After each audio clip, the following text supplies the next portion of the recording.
quando o mundo começa a acessar a vida das pessoas, a ser mais importante o mundo do que o culto, mais importante o mundo do que reunião de oração, mais importante o mundo do que estudar a palavra. Quando este espírito domina a vida das pessoas, francamente eu lhe digo, para mim é a marca da besta sendo estabelecida dentro do reino. É um alarme que o Espírito Santo está nos dando. E eu vou lhe dizendo que, quando se fala em marca da besta, as pessoas pensam apenas em 666. Mas eu quero dizer que é mais do que apenas algarismos. É um sistema global chefiado pelo anticristo que hoje tem domínio em mais de 90% dos lugares que tem uma placa dizendo-se igreja.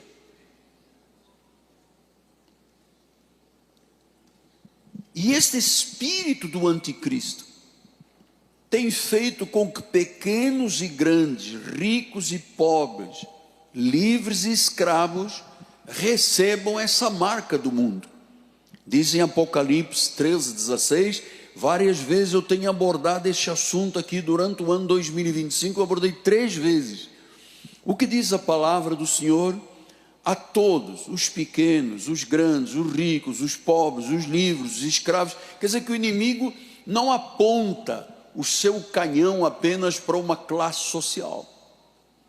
Ele está falando de todas as classes sociais, grandes, pequenos, ricos, pobres, livres, escravos. Diz que faz que lhe seja dada uma certa marca sobre a mão direita e sobre a fronte. Versículo 18 diz: aqui está a sabedoria. Aquele que tem entendimento, calcule o número da besta, pois é o número do homem. Ora, esse número é 666.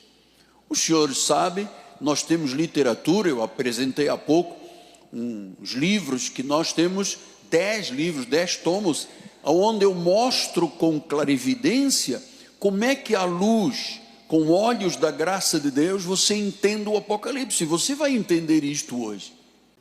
Muitas pessoas ficam aguardando a marca da besta. E eu já disse isso em um outro vídeo. A marca da besta já foi o código de barra, já foi uma série de coisas que geram especulações. É bom você entender que João não era profeta. As palavras do livro eram uma profecia, mas João não profetizou. João não era profeta. Era uma profecia, um cumprimento de uma profecia no tempo em que ainda havia profeta. Faz lembrar as profecias de Daniel, o sermão profético de Jesus de Nazaré, mas João, que está na ilha de Patmos, não era profeta.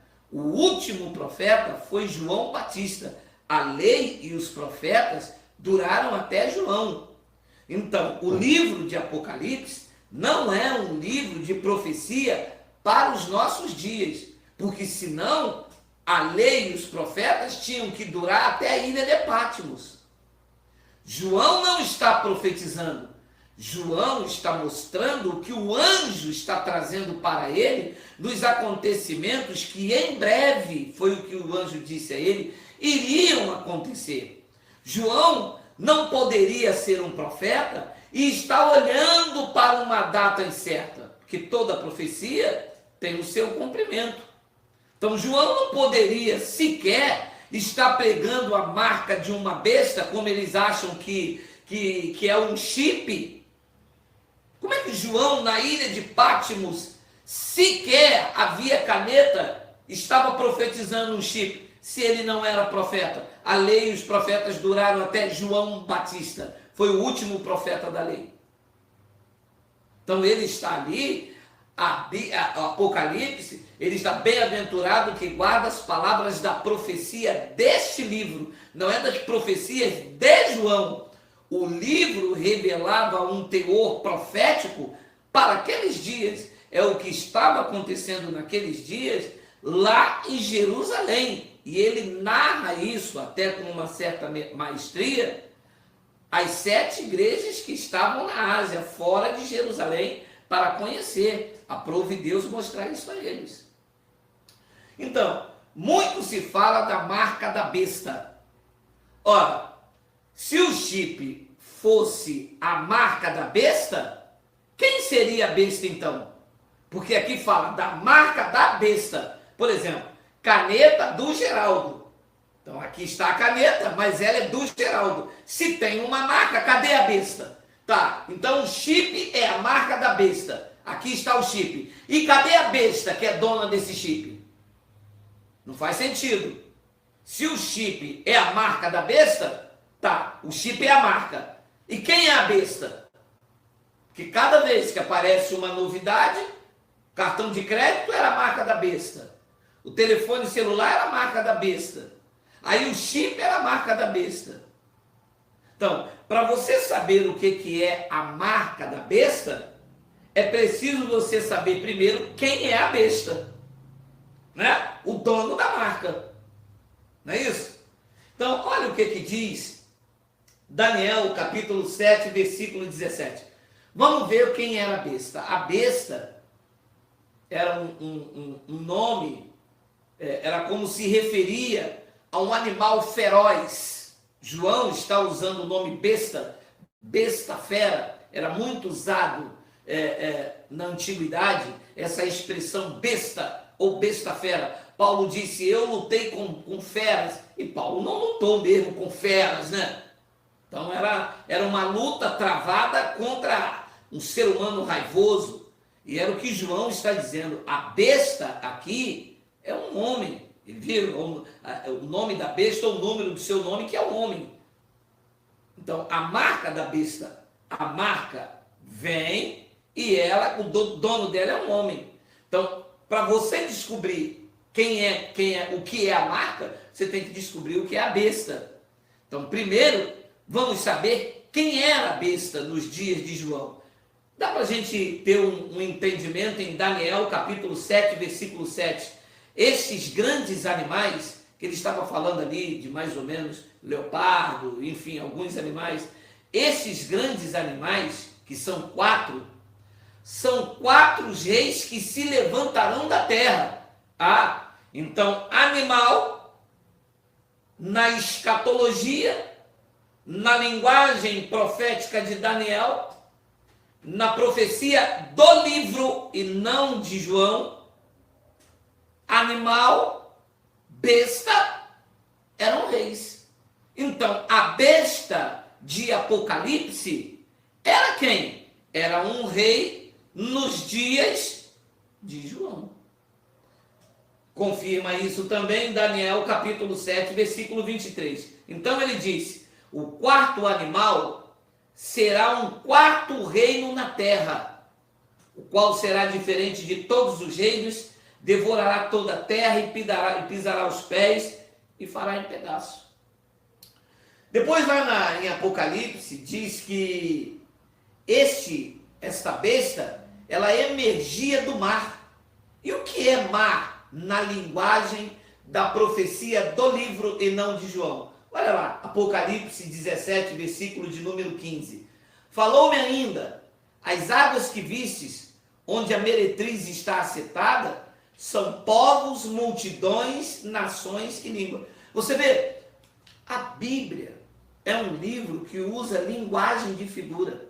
Quando ele disse a besta que emerge do mar, ele estava dizendo o rei, o imperador, ele surge do meio dos povos, de multidões, de nações e de línguas. Então, o que era a marca da besta? A marca da besta, a marca de Nero, na verdade, não é uma marca para os dias de hoje. Era uma marca para aqueles dias. Deus tinha ordenado, falado com os judeus para trazer sobre a mão e sobre a sua fronte a palavra dele. Olha o que diz Deuteronômio, capítulo 6, versículo de número 6. Estas palavras que hoje te ordeno, dizendo a nação de Israel, estará no teu coração. Versículo de número 7.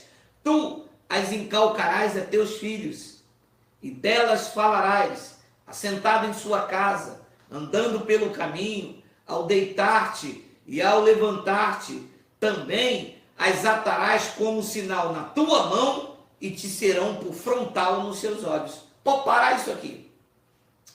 Então, o que é que está acontecendo aqui? Era comum entre os judeus ter este sinal, uma marca, sobre a mão e sobre a fronte. O que era isto aqui para os judeus? Para os judeus, isto era um filactério.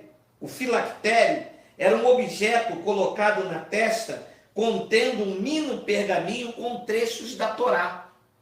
Era isso que os judeus traziam aqui na testa, uma caixinha, se eu não me engano, de couro, e lá dentro tinha trechos da Torá. Eles traziam isso sobre a testa, sobre a fronte e também traziam sobre a mão.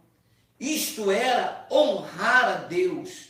Isto era, para os judeus, símbolo de obediência, de devoção, de adoração ao Deus dos hebreus.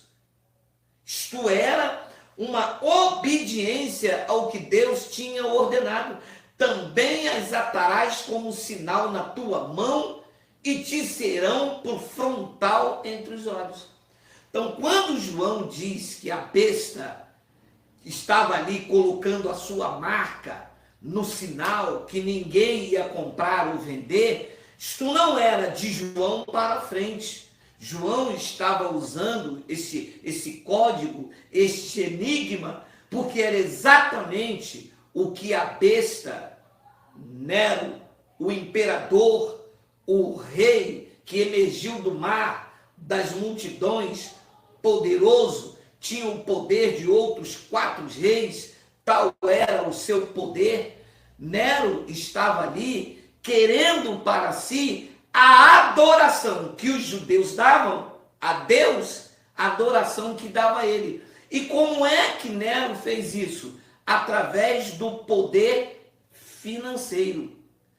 Desde os tempos de Jesus até Domiciano, houve 12 Césares, uma dinastia de César, que ia saindo, levantando, assim houve 12. Nos dias de Jesus, os Césares, eles exerciam grande influência política e também religiosa. Sempre quiseram adoração para si. Olha o que diz Marcos, capítulo 12, versículo de número 13. E enviaram-lhe alguns dos fariseus e dos herodianos para que apanhassem alguma palavra. Versículo de número 14.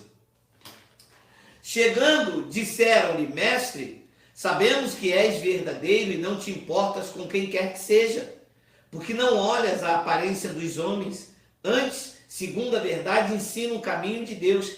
É lícito pagar tributo a César ou não?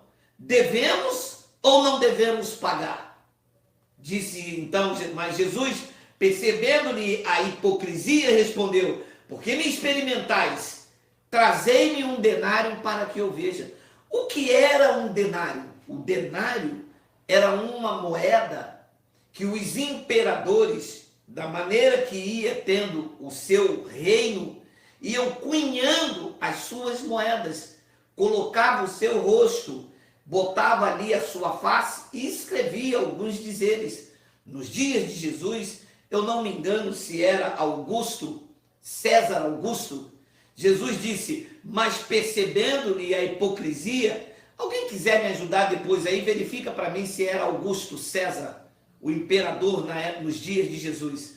Mas Jesus, percebendo-lhes a hipocrisia, respondeu: por que me experimentais? Trazei um denário para que eu veja. E lhe trouxeram, e perguntou-lhe: de quem é esta efígie e inscrição? Responderam: de César. Então, os Césares, exerciam grande influência política, econômica, financeira, desde quando instituíram a dinastia. Aqui está o que estava acontecendo nos dias de Jesus. A moeda, o denário, vinha com a efígie e a inscrição de César.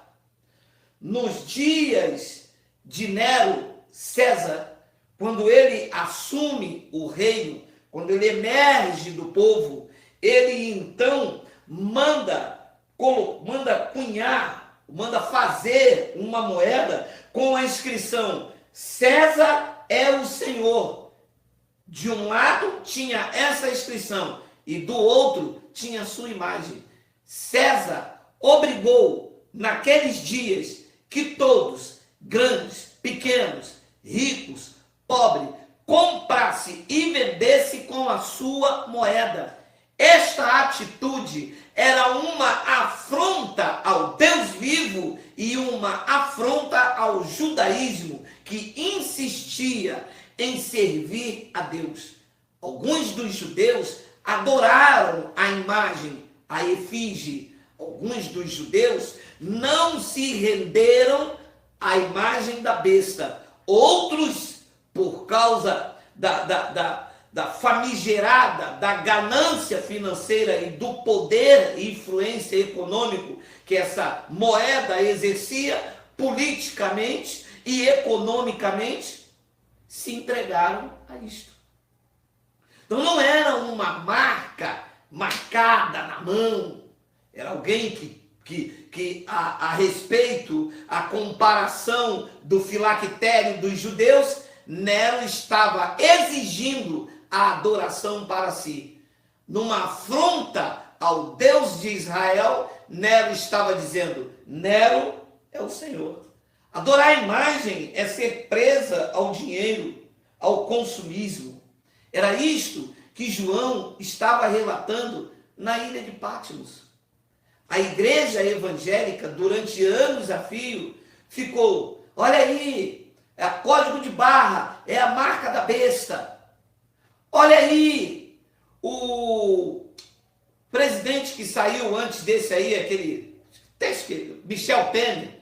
Michel Temer vai mandar botar chip em todo mundo e colocarem e fazem propaganda. Meu amado, o governo não tem dinheiro para dar remédio à população. O governo não tem dinheiro para calçar as ruas. Você acha mesmo que o governo vai pegar um microchip para botar dentro da pessoa para saber onde elas estão? O governo já faz isso há muito tempo, por satélite, por CPF. Através do CPF, o governo sabe quem é você, aonde você mora, aonde você está. Quando você compra um telefone celular e você tem que inserir um CPF, ali já está a sua localização, quem você é, o que você faz, sabe tudo. As pessoas, para tirar auxílio emergencial, deram um CPF. Através do CPF foi feita uma consulta de bens, de renda. Acha mesmo que o governo vai entrar dentro das favelas do Rio de Janeiro para colocar chip no traficante? Ou em quem está preso? Isto foi o que o sistema religioso usou para colocar medo. Mas esse medo não existe mais, foi implantado por Nero, foi implantado nos dias de João, e ele estava vendo isso na ilha de Patmos, e estava contando para os seus ouvintes. Esta palavra não tem nada a ver conosco que vivemos no século 21, repito, João não era profeta, João não estava sentado lá e olhando na ilha de Patmos para o ano de 2020, isto é uma invenção da igreja evangélica. João estava lá recebendo a visão do anjo, e que o anjo que disse das coisas que vistes, das que são e das que em breve deve acontecer. Era para aqueles dias, teve o seu cumprimento final com a queda do templo. A igreja manipulou, colocou medo. A igreja tradicional evangélica não vive da verdade de Deus. É como uma sanguessuga, se alimenta do medo. Você quer dominar um povo? Ele te obedecerá pelo medo, não pela liberdade. Pela liberdade, ninguém está submetido ao medo. Pela liberdade, a liberdade é o senso de ser feliz. Eu faço não por medo, faço por gratidão. E não é o desejo do sistema religioso oferecer liberdade. Quando se fala de liberdade, principalmente da graça de Deus, no sistema religioso, eles colocam logo a libertinagem. Ah, porque eles querem viver de qualquer maneira. Quem vive de qualquer maneira, meu amado? Ninguém aqui vive de qualquer maneira. Eu moro nessa cidade há 55 anos. As pessoas aqui não me veem vivendo de qualquer maneira. Claro, não sou perfeito, não sou santo. Não é? Sou santo no espírito, na carne eu tenho debilidade. Mas eu não ando aqui fumando baseado, parado no bar, bebendo, fumando, cheirando, e conheço a minha liberdade em Cristo, sei que da palma da mão do Pai, metaforicamente, ninguém me arrebata. Eu não ando aqui às prostituições, aos homossexualismos, não condenando ninguém, porque eu não tenho uma palavra condenatória, mas o que nós oferecemos é a liberdade em Cristo, e essa liberdade é controlada. Agora, colocar medo com passagens que não vão acontecer mais, qualquer evento que surge aí, voou uma pipa no céu, e é a marca da besta. A besta era um homem, tinha um número, 666, é o número de Nero. Quem tem esta marca no seu corpo, e eu quero aqui encorajar os irmãos, que coloque 888, ou 9898, ou vire o braço de cabeça para baixo, porque esta marca, meu irmão, era a marca do filho da perdição. Esta marca, 666, era a marca de Nero. Nero foi suicida. Nero mandou matar a própria mãe. Nero decapitou Paulo, que vocês, desse movimento 666, diz que procura imitar. Vocês carregam no corpo de vocês um número que matou o homem que deixou o legado. Desfaça isso. Isto não é graça. Isto foi um engano que deixou de ser analisado. Nero fazia parte de uma dinastia de Césares, como eu estou te mostrando aqui, desde os dias de Jesus, e vieram vários deles, vieram Otton, Vespasiano, só parou, se eu não me engano, em Tito, onde começou a dinastia Flaviana. Estudar a história, conhecer o texto e o contexto do que João está dizendo na ilha de Patmos, para que a gente não fique submetido ao medo, ao engano, e fique aí carregando uma tatuagem de um número que não corresponde com a verdade daquilo para que você colocou. Aqui está, a marca da besta era a moeda de Nero, que ele cunhou. Todos os imperadores da dinastia Césares faziam isto. Até que eu me lembre, Vespasiano fez uma, quando capturou Judéia. De um lado, ele botou uma judia sentada, humilhada, e de outro lado, depois você pesquise no Google, ele botou Judéia capturada, Vespasiano. Todos eles faziam isso. E em Vespasiano era a marca de Vespasiano. Eles gostavam de se ostentar. Nero queria adoração para ele, como os judeus tinham que trazer sobre a sua fronte, sobre a sua mão, a marca de Deus, o selo de Deus, que era um sinal, né? Ali trazia trechos da Torá. Assim também Nero, quando assumiu o seu império, quando emergiu do meio de povos, cheio de poder, então ele exigiu para si não só o poder absoluto sobre todos, como quis também adoração acima de tudo. Ninguém podia comprar ou vender.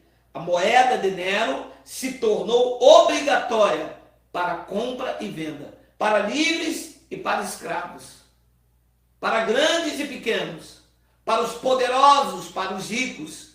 Todos tinham que estar ali com aquela marca, que não era uma marca literal queimada, mas todos estavam ali sobre a sua fronte, diante deles estava estampado que eles estavam com aquela moeda como símbolo maior, o poder absoluto sobre os judeus.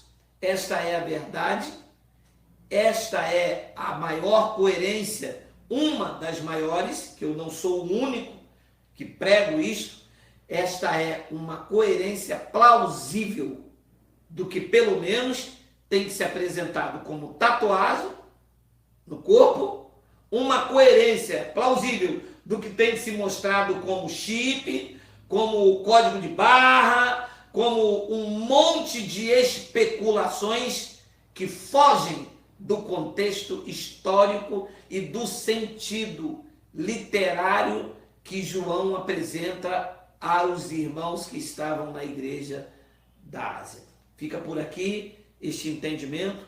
Obrigado mais uma vez por participar comigo. Eu desejei compartilhar com vocês com esse entendimento. Temos muitas coisas que falar sobre esse Apocalipse, capítulo 13, né? Começa dizendo que ele recebeu o poder dos outros reinos. Depois o dragão, que fazia parte da dinastia herodiana, entregou todo o seu poder e ele então perseguiu lá, como diz no versículo de número 5, durante 42 meses, que se eu não me engano dá a soma de 3 anos e 6 meses. Mas isso é um outro argumento. Eu quis aqui alertar pelo menos grande parte dos nossos irmãos que carregam aí este número 666, sem saber que este número era o número de um homem, de um imperador, Nero, que foi homicida e matricida. O homem matou a própria mãe, Agripina, e se suicidou. Era um filho da perdição. Esta tatuagem não deve estar em você. O Senhor conhece os que são seus, tendo um selo. Aparte-se da injustiça todos aqueles que confessam o seu nome. Aqui vai um abraço para o meu irmão Hilton Miguel e Andréa, Paulo Alves de Melo Filho, Gildo Oliveira, Silvano Procópio, Soraya Ribeiro, Poliana Maria, Jorge Vianney, Egido Santos, Expedito, Batista, Tamiarana, Tiago Cardoso e Jolfe, Eric Conceição, Roberto Barros, Elivan Pantoja, Nando Moraes, Jocely Momerati, Aparecida Soares, Silas Leal, Severino Pacífico, André Gomes, Abimael Martins, Kátia Densiver, Maria Duarte, Hernanda Félix, Consuelo Moto, Sandra Regina, Emerson Ribeiro, Meire Santos, Milton, Daniela e Luiz Fernando, Divani Altino, Dalmir Serra, Nelito Leide, Pedro Santos, Heraldo Carlos Soares e Ju Fênix. Meu grande abraço. Eu me despeço por aqui com uma confissão em linha com o Evangelho. Que você está sendo conduzido em triunfo, vive em perfeita vitória, todas as coisas cooperam para o seu bem, és o melhor da criação de Deus e é teu direito reinar em vida e viver em perfeita vitória, seguro, tranquilo e sem temor do mal. É assim a nossa saudação. E 2 de João, no capítulo 1, versículo 7, você vê que só ele usou essa terminologia, essa frase. 2 João, capítulo 1, versículo 7. Porque muitos enganadores têm saído pelo mundo afora, os quais não confessam Jesus Cristo vindo em carne. Assim, não confessando que Jesus Cristo veio em carne, é o enganador e o... Então, na fala de João, quem era o anticristo? Quem negava que Jesus vinha em carne. E aí, os meus confrontos, né? Porque como eles não aceitam que eu sou um semi-analfabeto, eles querem usar da teologia deles. Só que eu não estou usando teologia, eu estou usando o que está escrito.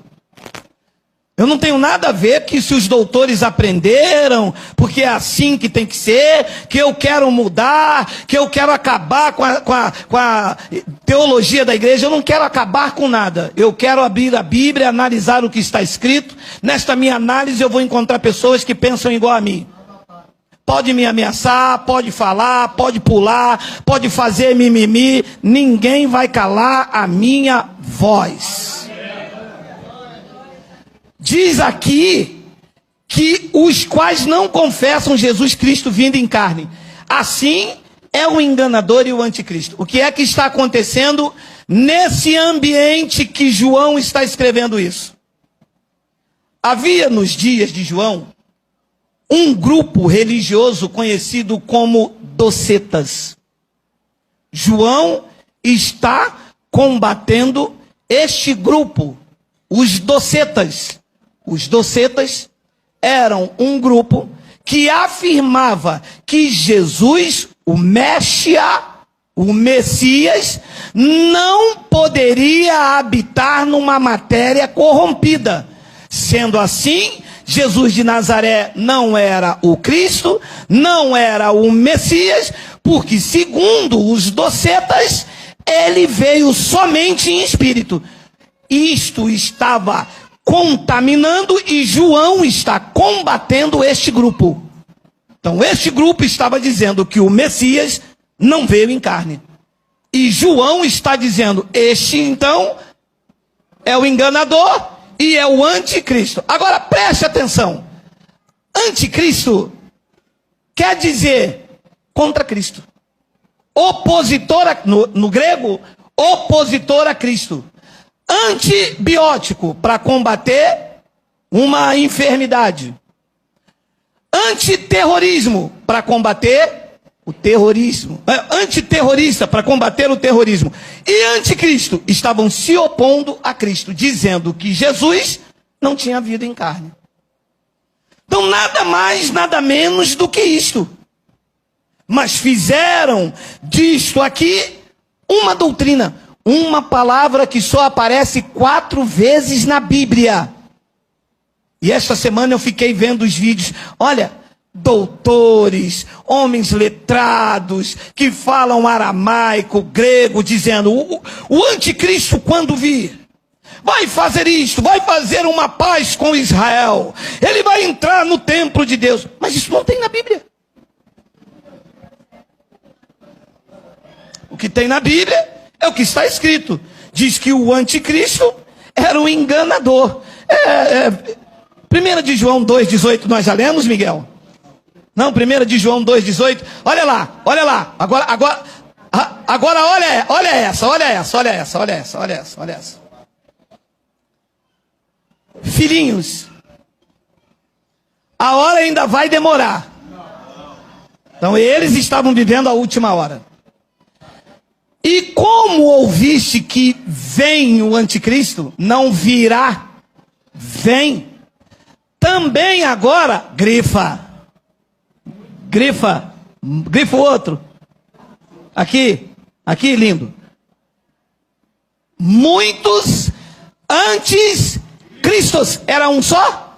Era um grupo que estava dizendo que vocês estão acreditando é uma mentira. O Messias não poderia vir e habitar num corpo, numa matéria de carne. Esse Jesus aí de Nazaré não é o Messias. João estava combatendo isto. Uai, seu app de vídeos curtos. Graças a Deus, chegamos ao final de mais um vídeo. Eu espero ter te instruído com as verdades do Evangelho. Rompa com o sistema religioso. Aprenda a reinar em vida e viver em perfeita vitória.